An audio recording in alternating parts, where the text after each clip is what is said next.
Trump کی impeachment سے متعلق بہت زیادہ باز گشت ہے، لیکن ٹرمپ کو عہدے سے ہٹا دینا کیا ایسا آئینی طور پر ممکن ہے یا نہیں؟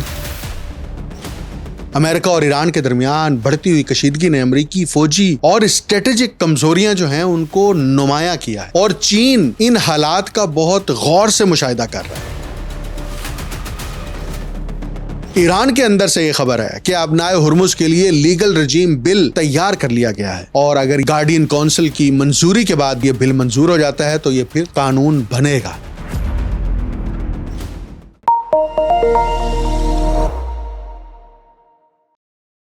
آپ دیکھ رہے ہیں untold story with doctor Akmal Soomro. Trump کی امپیچمنٹ سے متعلق بہت زیادہ باز گشت ہے، اور میں نے بھی کچھ پروگرامز میں اس پر بات چیت کی، لیکن یہ امپیچمنٹ یا پھر ٹرمپ کو عہدے سے ہٹا دینا، یعنی صدر کے عہدے سے ہٹا دینا، کیا ایسا آئینی طور پر ممکن ہے یا نہیں؟ تو میں نے اس کی ڈیٹیلز میں جا کے تھوڑا مطالعہ کیا تو کچھ چیزیں واضح ہوئی۔ امریکی آئین کی جو 25ویں آئینی ترمیم کا اکثر غلط مطلب لیا جاتا ہے۔ بہت سے لوگ سمجھتے ہیں کہ یہ امریکی صدر کو عہدے سے ہٹانے کا ایک سیاسی طریقہ ہے، حالانکہ حقیقت میں ایسا نہیں ہے۔ یہ ترمیم 1967 میں جان ایف کینیڈی کے قتل کے بعد منظور کی گئی تھی، تاکہ اگر صدر بیماری، بے ہوشی یا کسی اور وجہ سے اپنے فرائض انجام نہ دے سکے تو حکومت کا نظام بغیر رکاوٹ کے چلتا رہے۔ اس ترمیم کا مقصد صرف 2 مسائل کا حل تھا۔ ایک یہ کہ نائب صدر کا عہدہ خالی ہو جائے تو اسے کیسے پر کیا جائے، اور دوسرا یہ کہ اگر صدر عارضی یا مستقل طور پر کام کرنے کے قابل نہ رہے تو اختیارات کس طرح نائب صدر کو منتقل ہوں۔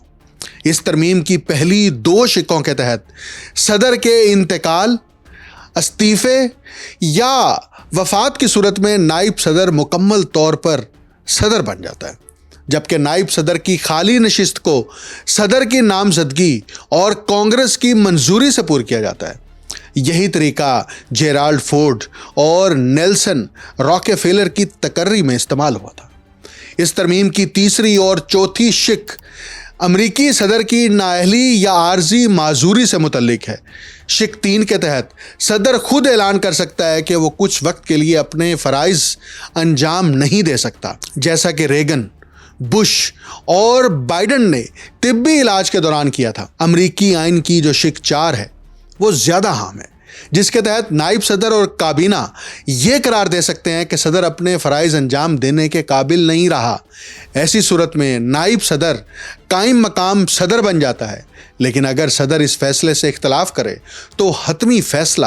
کانگریس کرتی ہے، اور دونوں ایوانوں میں 2/3 اکثریت سے اس فیصلے کی توثیق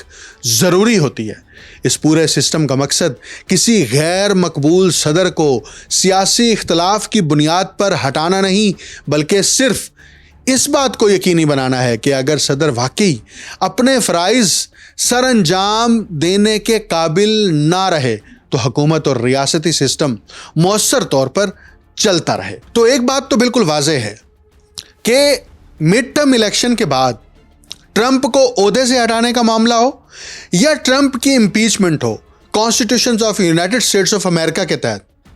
تو اس کا لازمی اور آخری ہدف یہ نہیں ہوگا کہ ٹرمپ کو عہدے سے ہٹا دیا جائے۔ یہ پیچیدہ عمل ہے، لیکن یہ سوال بھی اس لیے اٹھائے جا رہے ہیں کیونکہ ایران جنگ میں ٹرمپ نے کانگریس کی اجازت کے بغیر اور امریکی عوام کی مرضی کے خلاف یہ جنگ مسلط کی، اور اس جنگ نے خود امریکہ کے اندر نئے تضادات کو جنم دیا۔ لیکن ایک بات بہت اہم ہے،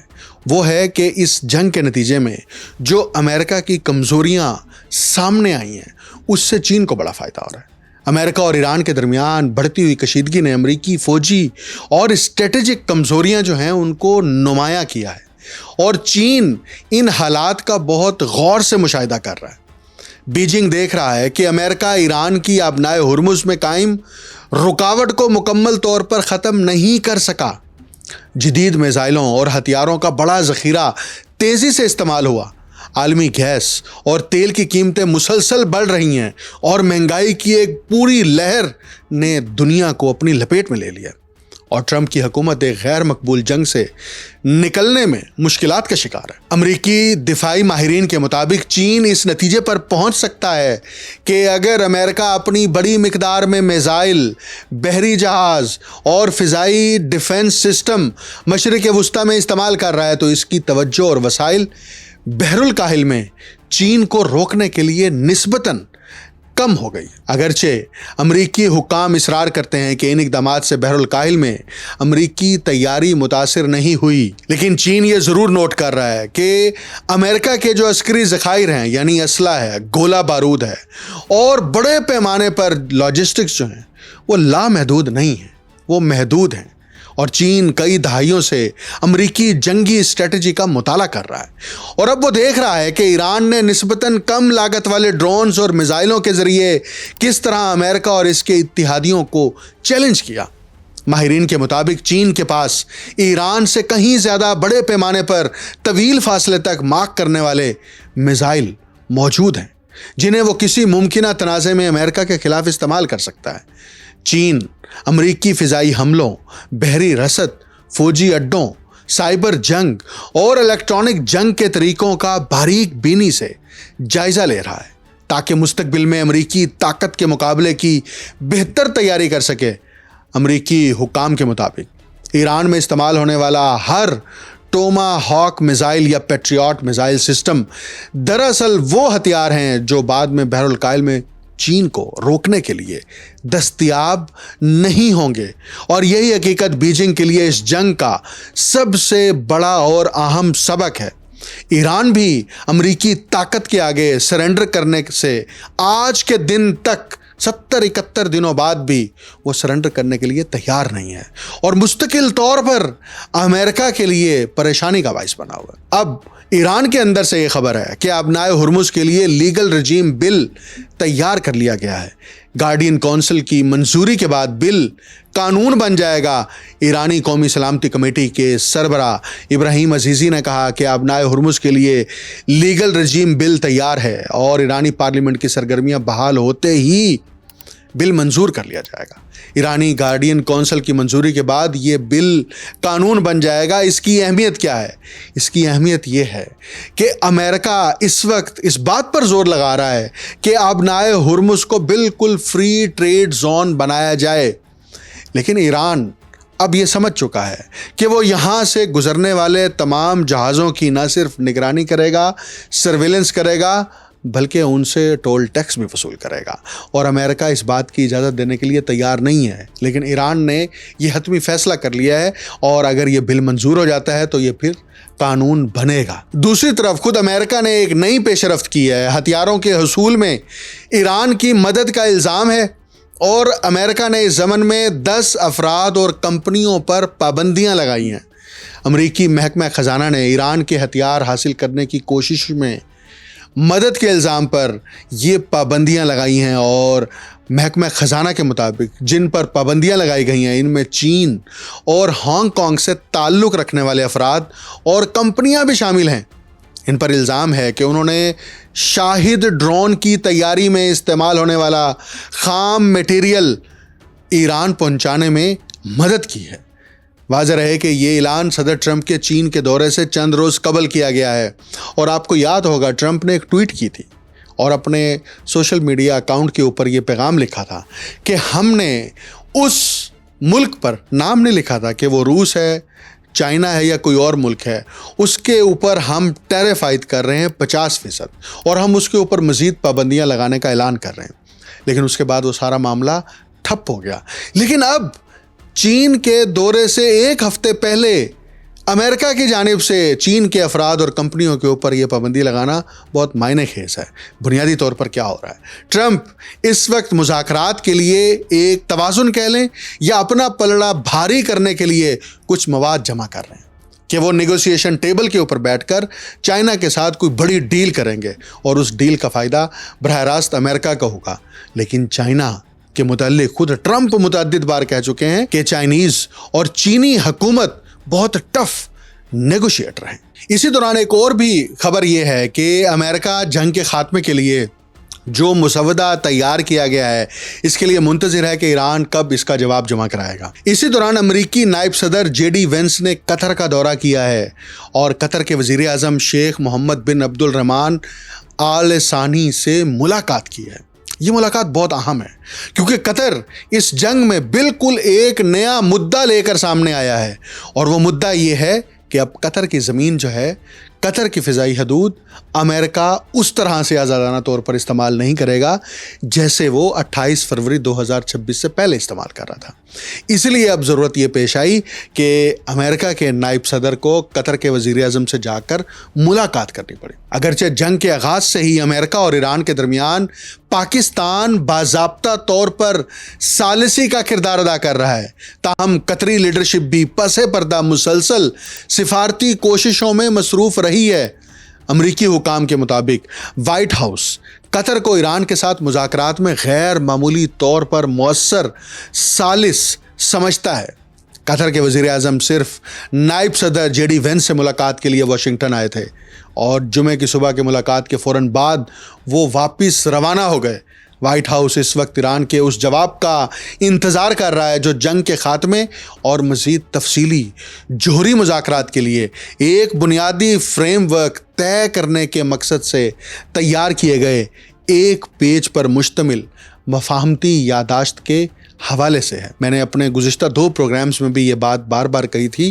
کہ جنگ بندی کی ایکسٹینشن کے حوالے سے پہلا جو کام ہونا ہے وہ MOU سائن ہونا ہے، ڈیل یا معاہدہ نہیں ہونا۔ اور باخبر ذرائع کے مطابق چند ہفتے قبل جو ہے قطر نے ایک مرتبہ جو ہے اپنی پھر خاموش سفارتی رابطوں کے ذریعے اپنی ثالثی سرگرمیاں بحال کی ہیں، اور اسی طرح قطر امریکہ اور ایران کے درمیان کم از کم 3 غیر رسمی طور پر رابطہ چینلز میں سے ایک کے طور پر کام کر رہا ہے۔ اور ریسورسز یہ بتا رہے ہیں کہ قطری حکام پاسداران انقلاب کے ان اعلیٰ جرنیل سے رابطے استعمال کر رہے ہیں جو امریکہ کے ساتھ مذاکرات سے متعلق ایرانی فیصلہ سازی میں اہم کردار ادا کرتے ہیں۔ یہ بہت بڑی پیش رفت ہے۔ اس سے پہلے بھی میں نے تھوڑی دیر پہلے کہا کہ قطر خاموشی سے سارا کچھ کر رہا تھا، اور پھر ایران نے بھی یہ اعلان کیا تھا کہ جو واحد اور اصولی جو ثالث ہے وہ پاکستان ہے، لیکن قطر کی یہ انٹری جو ہے وہ بہت معنی خیز ہے۔ قطر اپنی کوششوں کو پاکستانی ثالثوں کے ساتھ مربوط رکھے ہوئے ہے، اور واشنگٹن روانگی سے قبل قطر کے وزیر اعظم نے اپنے پاکستانی ہم منصب سے بھی گفتگو کی تھی، یعنی میاں محمد شہباز شریف کے ساتھ بات کی تھی۔ قطر جون 2025 میں جنگ سے قبل امریکہ اور ایران کے درمیان ہونے والے مذاکرات میں بھی فعال کردار ادا کر چکا ہے۔ اگرچہ عمان باضابطہ ثالث تھا، تاہم قطر کے سینئر حکام بیشتر اجلاسوں میں شریک رہے اور پس پردہ مذاکراتی پروسیس کی حمایت کرتے رہے۔ ان میں جنیوا میں دونوں فریقوں کے درمیان ہونے والا آخری اجلاس بھی شامل تھا جو جنگ شروع ہونے سے صرف 2 دن پہلے منعقد ہوا تھا۔ جون میں جنگ کے خاتمے کے لیے ہونے والی سفارتی کوششوں میں بھی قطر نے اہم کردار ادا کیا، حالانکہ اس دوران ایران نے قطر کو نشانہ بنایا تھا۔ موجودہ جنگ میں بھی ایران نے قطر پر میزائلز اور ڈرونز حملے کیے ہیں۔ امریکی حکام کے مطابق قطر نے ایرانی جنگی طیارے مار گرانے اور ایرانی اہداف پر جوابی کارروائیاں بھی کی تھیں، اور ایرانی حملوں کے بعد قطر نے کچھ عرصے تک امریکہ کو یہ پیغام دیا کہ وہ امریکہ اور ایران کے درمیان ثالثی جاری نہیں رکھے گا۔ پھر امریکہ نے قطر پر زور دیا کہ وہ دوبارہ اپنا ثالثی کردار ادا کرے۔ امریکی صدر ٹرمپ نے خود بھی قطر کے امیر شیخ تمیم بن حمد آل ثانی سے اس موضوع پر بات کی ہے۔ قطری وزارت خارجہ نے ایک بیان میں تصدیق کی کہ نائب صدر جے ڈی وینس اور شیخ محمد بن عبد الرحمن کے درمیان امریکہ اور ایران کے مابین جاری ثالثی کوششوں پر تفصیلی گفتگو ہوئی۔ ملاقات کے دوران وزیر اعظم نے اس امر پر زور دیا کہ تمام فریق جاری ثالثی کوششوں کا مثبت جواب دیں تاکہ بحران کی بنیادی وجوہات کو پرامن ذرائع اور مکالمے کے ذریعے حل کرنے کی راہ ہموار ہو سکے اور ایسا جامع معاہدہ طے پا سکے جو خطے میں دیر پا امن کے قیام کا باعث بنے۔ اب ایک طرف تو پوری دنیا کو یہ معلوم ہے، خود یورپی ممالک کو بھی معلوم ہے، ویسٹ ایشیا کے ممالک کو بھی اس بات کا ادراک ہے کہ امریکہ بہت بڑی عسکری طاقت اور قوت ہے، اور یہی وجہ تھی کہ ٹرمپ یہ سمجھ رہے تھے کہ جیسے 28 فروری کا ایک فل ہائی لیول کا ایک اٹیک کریں گے تو اس کے بعد پورے ایرانی سسٹم بھی گر جائے گا اور ایران سرنڈر کر دے گا. لیکن ایران کی اے سیمیٹرک جنگی حکمت عملی نے امریکہ کو ناکوں چنا چبائیں. ایران نے اس جنگ میں ایک نہایت سوچے سمجھے اور اسٹریٹجی پر مبنی طریقہ کار اختیار کیا ہے. امریکی عسکری طاقت بحری بیڑوں اور جدید ہتھیاروں سے براہ راست ٹکر لینے کے بجائے تہران نے عالمی معیشت کے حساس اعصاب کو نشانہ بنانے کا راستہ اختیار کیا ہے، خصوصاً خلیجی ممالک کی توانائی تنصیبات، بندرگاہوں اور آبی وسائل کو. امریکی ماہر بین الاقوامی سیاست میئر شائمر کے مطابق ایران کے پاس قلیل اور طویل فاصلے تک مار کرنے والے بیلسٹک میزائلوں اور ڈرونز کا ایک وسیع ذخیرہ اب بھی موجود ہے. اور CIA نے بھی 2 دن پہلے ٹرمپ کو وارننگ دیتے ہوئے ایک رپورٹ جاری کی اور اس میں انہی باتوں کی تصدیق کی ہے، جس کی مدد سے وہ سعودی عرب، دیگر خلیجی ریاستوں اور اسرائیل کو طویل عرصے تک نشانہ بنا سکتا ہے. ان کا کہنا ہے کہ امریکہ اور اسرائیل کے پاس دفاعی میزائلوں کی تعداد محدود ہے اور وقت گزرنے کے ساتھ ان کی دفاعی صلاحیت کمزور ہوتی جائے گی، جبکہ ایران مسلسل جوابی حملوں کی صلاحیت برقرار رکھے گا. اگر جنگ میں شدت آتی ہے اور دوبارہ جنگ شروع ہوتی ہے تو امریکہ اور اسرائیل ایران کے شہری علاقوں، تیل کے ذخائر، ریفائنریز اور سمندری پانی کو قابل استعمال بنانے والے ڈی سیلینیشن پلانٹس کو نشانہ بنا سکتے ہیں تاکہ ایرانی حکومت پر شدید دباؤ ڈالا جا سکے. تاہم اس حکمت عملی کا لازمی نتیجہ یہ ہوگا کہ ایران بھی خلیج کی تیل تنصیبات، سعودی عرب اور اسرائیل کے پانی کے کارخانوں اور اہم انفراسٹرکچر پر حملے تیز کر دے گا. میئر شائمر کے بقول اس صورتحال میں امریکہ کے لیے یہ دعویٰ کرنا مشکل ہے کہ کشیدگی میں اضافے کے ہر مرحلے پر فیصلہ کن برتری اسی کے پاس ہوگی، کیونکہ ایران کے پاس بھی اتنے ہی مؤثر اور تکلیف دہ جوابی آپشنز موجود ہیں. ان کے نزدیک بڑے پیمانے پر بمباری اور شہری آبادی کو نشانہ بنانے سے حکومتیں عموماً نہیں گرتی، بلکہ تاریخ بتاتی ہے کہ ایسے حملوں کے بعد عوام اپنی حکومت کے گرد زیادہ متحد ہو جاتے ہیں. میئر شائمر تاریخی مثالوں کے طور پر کورین وار، ویتنام وار اور دوسری عالمی جنگ کا حوالہ دیتے ہیں اور کہتے ہیں کہ وسیع فضائی بمباری کے باوجود صرف ہوائی طاقت کے ذریعے کسی حکومت کو گرانا تقریباً ناممکن ثابت ہوا ہے. ان کا نتیجہ یہ ہے کہ اگر امریکہ واقعی ایران میں حکومت کی تبدیلی چاہتا ہے تو اسے زمینی فوجیں اتارنا ہوں گی، جیسا کہ 2003 میں عراق جنگ میں کیا گیا تھا. لیکن ایران کے وسیع جغرافیے، بڑی آبادی اور سخت مزاحمتی صلاحیت کے پیش نظر ایسی مہم تباہ کن ثابت ہو سکتی ہے، اور یہی وجہ ہے کہ یہ راستہ عملی طور پر انتہائی خطرناک اور غیر حقیقت پسندانہ سمجھا جاتا ہے. امریکہ کے لیے مشکلات اس جنگ میں موجود ہیں. ٹرمپ جو ہر وقت یہ ٹویٹ کرتے ہیں کہ اگر ایران نے معاہدے کی طرف قدم نہ بڑھایا تو ہم بڑے سخت حملے کریں گے، اور پھر ایک دفعہ رپیٹ کیا کہ ہم ایران کو تباہ کر دیں گے، جس پر میں نے ایک پروگرام کیا کہ تاریخ انسانی کے اندر 5 ایسی بڑی سلطنتیں گزری ہیں جنہوں نے ایران کو تباہ کرنے کی کوشش کی. ایران وہیں موجود رہا، وہ سلطنتیں تباہ ہو گئی. اور میں نے اس پروگرام کا کنکلوژن اس بات پر کیا تھا کہ مجھے یوں لگ رہا ہے کہ یہ اگلا قدم امریکی سلطنت کی طرف ہوگا.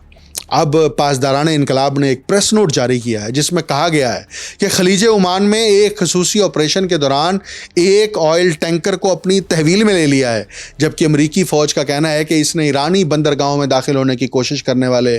2 ایرانی ٹینکرز کو ناکارہ بنا دیا ہے. ایرانی فوج کے مطابق اوشن کوئی نامی جہاز کو اس لیے قبضے میں لیا گیا کیونکہ اس نے ایران کی تیل برآمدات اور قومی مفادات کو نقصان پہنچانے کی کوشش کی تھی. ایران کے پریس ٹی وی نے ایک ویڈیو جاری کی ہے جس میں ایرانی اہلکاروں کو جہاز پر چڑھتے اور اسے اپنی تحویل میں لیتے ہوئے دکھایا گیا ہے. جہاز رانی کے ڈیٹا فراہم کرنے والے ادارے میری ٹائم ٹریفک کے مطابق یہ جہاز بارباڈوس میں رجسٹرڈ ہے. دوسری جانب امریکی سینٹرل کمانڈ نے کہا ہے کہ امریکی فوج نے خلیج عمان میں ایرانی پرچم بردار 2 ٹینکرز کو اس وقت ناکارہ بنایا جب وہ ایرانی بندرگاہوں تک رسائی حاصل کرنے کی کوشش کر رہے تھے. سینٹ کام کے سربراہ ایڈمرل بریڈلی کوپر ایک بیان میں کہہ رہے ہیں کہ مشرق وسطیٰ میں تعینات امریکی افواج ایران آنے یا وہاں سے جانے والے جہازوں کی ناکہ بندی پر مکمل عمل درآمد کے لیے پرعزم ہے. اس سے چند گھنٹے قبل اپنائے ہرمز میں امریکہ اور ایران کے درمیان براہ راست جھڑپ بھی ہوئی ہے، جو جاری جنگ بندی کے لیے اب تک کے سب سے بڑے خطرات میں سے ایک سمجھی جا رہی ہے۔ ٹرمپ نے دعویٰ کیا کہ ایران نے اپنائے ہرمز میں امریکی بحریہ کے 3 تباہ کن جنگی جہازوں پر حملہ کیا ہے، اور ادھر ایران کی اعلیٰ مشترکہ فوجی کمان نے الزام عائد کیا کہ امریکہ نے ایک ایرانی ٹینکر اور ایک دوسرے جہاز کو نشانہ بنا کر جنگ بندی کی خلاف ورزی کی۔ ایرانی حکام کے مطابق اس حملے میں 10 ملاح زخمی ہوئے، جبکہ مزید 5 لاپتہ ہیں۔ یہ سارا جو جنگی معاملہ ہوا، اس کے ذریعے سے ایران نے یہ پیغام دیا ہے امریکہ کو کہ اب بھی ابنائے ہرمز پر کنٹرول جو ہے وہ ایران کا ہے۔ ایران کہ پاسداران انقلاب اگر چاہیں گے تو وہ ابنائے ہرمز سے گزرنے والے کسی بھی جہاز کے اوپر حملہ کر سکتے ہیں، اور امریکہ کے 3 ڈسٹرائرز کے اوپر جو حملہ کیا گیا وہ اس بات کو گارنٹی کر رہا ہے کہ ایران کے پاس ابھی بھی فوجی طاقت موجود ہے، اور CIA کی جو خفیہ رپورٹ ہے وہ اس کو کمپلیمنٹ کر رہی ہے۔ تو اب بات یہ ہے کہ ایک طرف امریکہ بار بار ایران کو مذاکراتی ٹیبل پہ لانے کے لیے دعوت دیتا ہے، اور بیک ڈور ڈپلومیسی کے تحت جو ہے وہ بات چیت کو جاری رکھا جاتا ہے۔ دوسری طرف ابنائے ہرمز میں نیول بلاکٹ کے ذریعے سے امریکہ دنیا کو یہ پیغام دینا چاہتا ہے کہ جو مائٹ ہے وہ امریکہ کے پاس ہے، لیکن یہ جھوٹ اور دروغ گوئی پر اس لیے مبنی ہے کہ امریکہ خود اس جنگ میں اب پھنس چکا ہے، اور اس سے نکلنے کے لیے وہ ایک ایسا سیف ایگزٹ چاہ رہا ہے جس سے امریکی طاقت کو شرمندگی نہ اٹھانا پڑے۔ لیکن اس پوری جنگ کا جو ایک بڑا اہم پوائنٹ، نقطہ اور موڑ ہوگا، وہ بیجنگ میں ٹرمپ اور شی جن پنگ کی ملاقات ہوگی۔ ابھی تو ٹرمپ نے یہ بھی اعلان کر دیا کہ یوکرین اور رشیا کے درمیان جو جنگ ہے اس کو 3 دن کے لیے بند کر دیا گیا، اور اس کا پس منظر یہ ہے کہ آپ کو یاد ہے، آپ سب جانتے ہیں کہ دوسری عالمی جنگ کی جو وکٹوریس طاقت ہے وہ روس ہے، اور اگر روس جو ہے وہ مدد نہ کرتا امریکہ کی اس تناظر میں جرمنی کو تباہ کرنے کے حوالے سے، تو آج امریکہ بھی سپر پاور نہ ہوتا۔ اور مجھے لگتا ہے کہ روسی حکام کو اور کریملن کو اس بات کا بہت اچھی طرح سے ادراک ہے کہ انہوں نے جرمنی کو شکست دے کر یورپ کے اندر سے اور دنیا سے جرمنی کی طاقت کا تو خاتمہ کر دیا، لیکن ایک نیا سامراج دنیا کے اوپر مسلط کر دیا، اور پرانا سامراج برطانیہ کی شکل میں وہ امریکہ کے ساتھ مل کر دنیا کی دوبارہ سے بندر بانٹ کرنے کے ایک نئے بزنس کی طرف چل پڑا۔ لیکن اب گلوبل ساؤتھ کے اندر یہ دھندا مزید نہیں چلے گا، کیونکہ اب بیداری کی تحریکیں بھی برپا ہو رہی ہیں، اور خود امریکی عوام جو ہے یہ امریکن ایکسپینشنزم اور اسرائیل، خاص طور پر گریٹر اسرائیل کا جو تصور ہے، اس سے پیچھے ہٹتے جا رہے ہیں۔ یہ جنگ تو بنیادی طور پر اسرائیل نے شروع کرائی تھی، اور کندھا استعمال کیا تھا ٹرمپ کا، اور اسرائیل نے بار بار جنگی قوانین کی بھی خلاف ورزی کی، عالمی قوانین کی بھی خلاف ورزی کی، اور اپنے گریٹر اسرائیل کے منصوبے سے ایک قدم بھی پیچھے ہٹنے کو تیار نہیں ہے۔ لیکن اس بات کا ادراک اب خلیجی ریاستوں کو ہو چکا ہے، اس لیے ٹرمپ نے جیسے ہی پروجیکٹ فریڈم کا اعلان کیا تو سعودی عرب نے، قطر نے اور بحرین نے اپنی فضائی اور زمینی حدود استعمال کرنے سے انکار کر دیا، اور ٹرمپ نے بہانہ بناتے ہوئے یہ کہہ دیا کہ پاکستان کی ریکویسٹ کے اوپر ہم پروجیکٹ فریڈم کو بند کر رہے ہیں اور ہم مذاکرات کی طرف جا رہے ہیں۔ ٹرمپ مسلسل دروغ گوئی اور جھوٹ کا سہارا لے کر بین الاقوامی میڈیا کی شاہ سرخیوں کے اندر تو چھائے ہوئے ہیں، لیکن حقیقت یہ ہے کہ ٹرمپ کے احمقانہ حملوں کی وجہ سے دنیا مہنگائی کی اس لہر کی لپیٹ میں آ گئی ہے جہاں سب سے زیادہ نقصان عام آدمی کا ہو رہا ہے۔ مجھے ڈاکٹر اکمل سومرو کو اجازت دیجیے۔ اللہ حافظ۔